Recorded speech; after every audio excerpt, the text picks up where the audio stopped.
That's it for 2 months leading up to this day. Oh, that was brutal. Anyway, since I've watched this like 3 times, I have something to touch on there.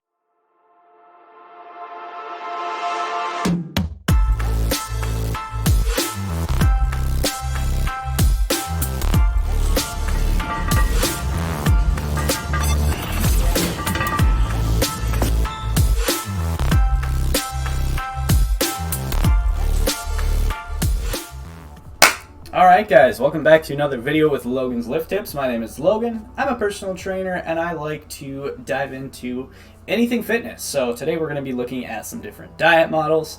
In the last episode we talked about how to calculate your calories, look at micronutrients, and what else did we do? Oh, we looked at the BMR calculator. So pretty good information. That directly ties into what we're talking about today, and that is dieting. So I apologize for some of the audio issues. I'm still trying to figure that out. I don't know what's going on with it, but apparently I'm a noob. Also, I know my lighting isn't ideal, but I appreciate you bearing with me. It's all about the upgrades, baby. We'll get there. We'll get there. So, all right, let's dive in. Dieting 101. So, caloric maintenance. We talked about this last video. Essentially, your caloric maintenance is your baseline. That is where you're not gaining weight, you're not losing weight, you're maintaining where you're at. Let's say your caloric maintenance is 2,500 calories. You're burning 500 calories by doing stair stepper for 35 minutes or whatever it is. At that point, you go from eating 2,500 down to 2,000 because you burnt 500 calories. You have to think about it like that. So if you're burning 500 calories and you want to maintain where you're at, and you have to eat 2,500 calories a day to maintain, you should kick your calorie intake up by 500 calories.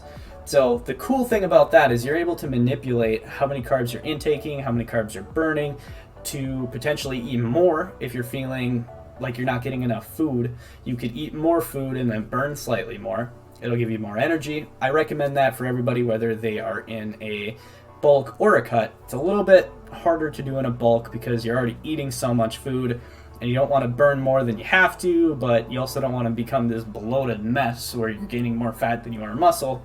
So keep that in mind. Our next slide here, we're looking at caloric deficit and a caloric surplus. So consuming less calories in your BMR is going to be in a caloric deficit.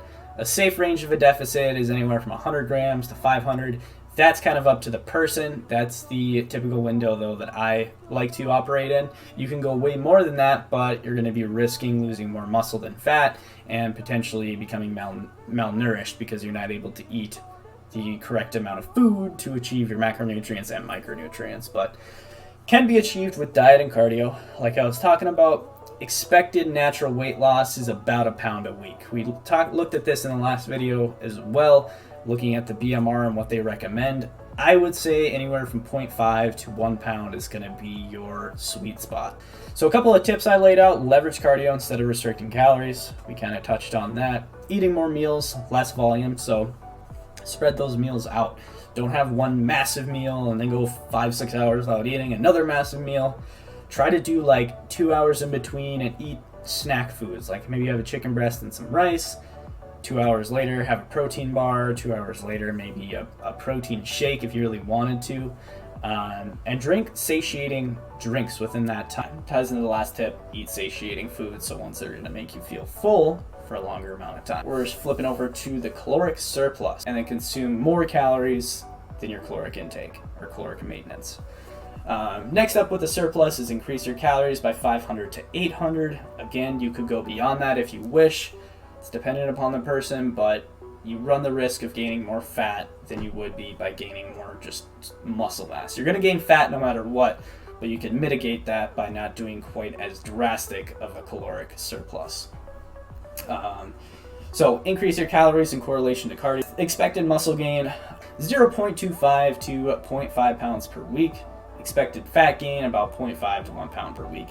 Those are a little bit malleable. These are rough estimates, but that's about what you'll be seeing. You'll definitely gain more weight quickly because you have to add the fat and the muscle mass together, but it's going to be drastically in favor of the fat, especially if you have a massive surplus. So definitely leverage how much you're going over with. That cardio and how hard you're training all plays a part into that. And then my tips are eat calorie dense foods, whether it's shakes or peanut butter, things that have a lot of calories packed into a smaller area. Eat several meals a day.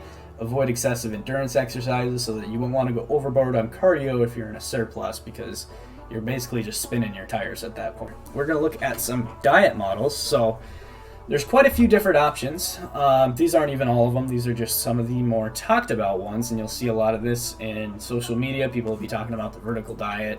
Keto is a huge one. Intermittent fasting. I feel like IIFYM, or if it fits your macros, has been a huge rage for the longest time. When I was in high school, like 4 or 5 years ago, that was huge. That's what everybody that was a gym rat was doing, at least in my neck of the woods.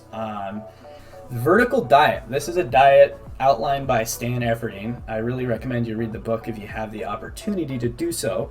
But you'll see here in this graphic, the ones on the bottom are what you shoot for first. You need to achieve all your micronutrients first, and then you go up into your macronutrients. So this diet really focuses on having proper micronutrients, which we'll take a look at the benefits of that right now.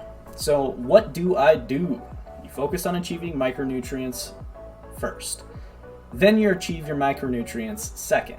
You eat foods that don't irritate your GI tract, and actually in Stan Efferding's book, he goes over all the foods. They're going to be avoid carbohydrates, track your sodium, potassium, all your micronutrients, ensure proper hydration, achieve what you can from diet, then rely on supplements. So one thing I would recommend, no matter what diet you choose, like MyFitnessPal or Chronometer, or if you have some other one that you want to do, or if you want to do it by hand, you can do all of that.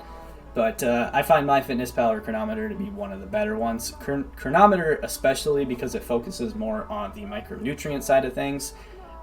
With MyFitnessPal it does, but it's a little bit harder to get to. It's mainly on macronutrients and calories. So, why do I do it? Fulfilling micronutrient needs directly affects your longevity, your healthy digestion, cognitive function, so you'll get a much better mental clarity because you have all of your micronutrients achieved, and that's going to be fully across the board what you want to be at, and it boosts your immune system. So you're not going to have much brain fog either because this diet is so minimal with dense carbohydrates or densely packed foods, so your body's not going to be lethargic after digesting a massive dense.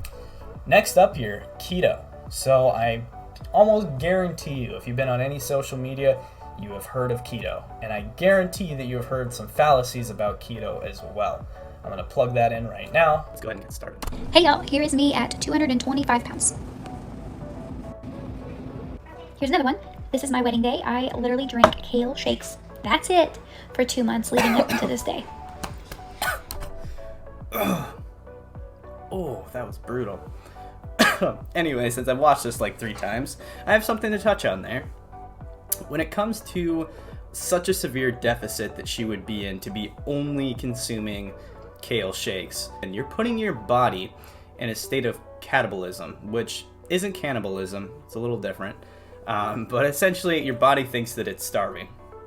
And as many of you know, if you've taken a biology class, you know that your body wants to stay in a state of homeostasis. So that means where you're at expending the least amount of energy, but everything is sufficiently being absorbed, or, So when you're putting your body in a state of catabolism, it is going to do everything it can to not be in that state of suffering. So what it will do is, instead of losing weight, because your body thinks, oh my god, we're starving, I need to hang on to all the fat stores I have so that way I can just take little bits and pieces for the next however long I'm going to be starving for. So in that sense, your body's retaining as much fat as possible. It's trying to burn up all the glycogen and glucose that is available, and all those carbs that you feed it are basically just being used for your base metabolic rate. But keep in mind, your body will start shutting down certain tasks to accommodate that deficit.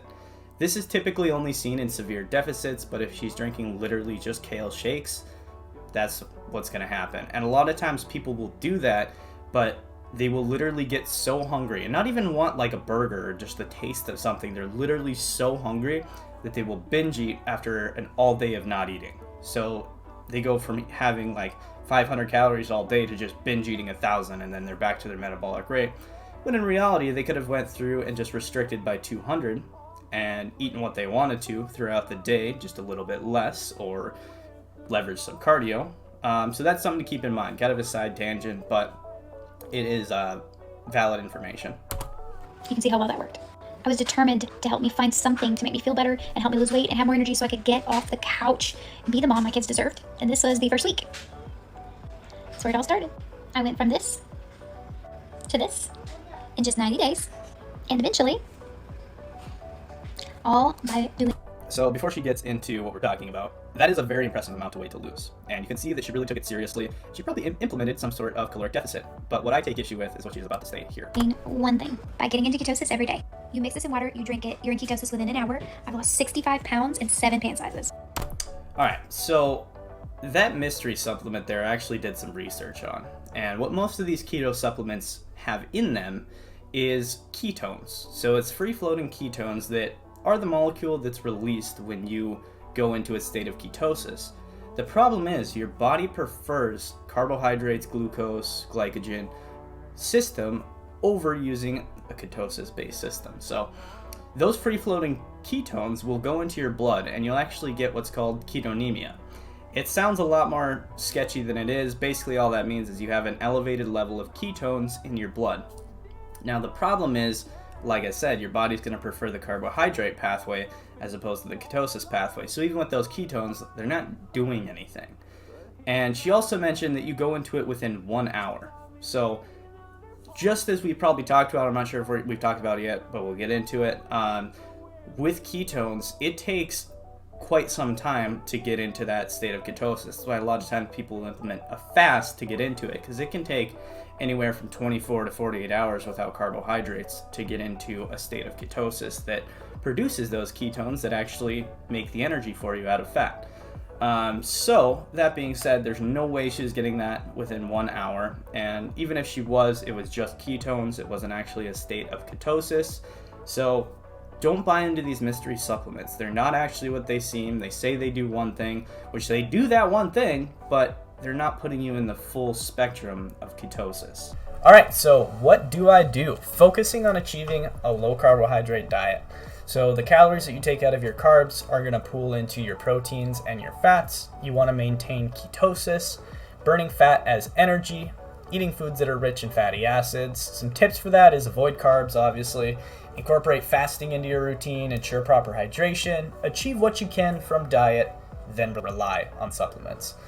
So yeah, with that, we'll talk about ketosis, a pathway in the body in which you release ketones, which allow you to use fats as your primary source of energy. So you're no longer using carbohydrates, you transition from carbs into using fats, which this has a ton of benefits. We can look here. Why do I do it? It has healthy longevity, healthy digestion, cognitive function. Again, you're not going to get that brain fog from carbohydrates, and fat loss. Because a lot of times with keto, you'll implement fasting as well.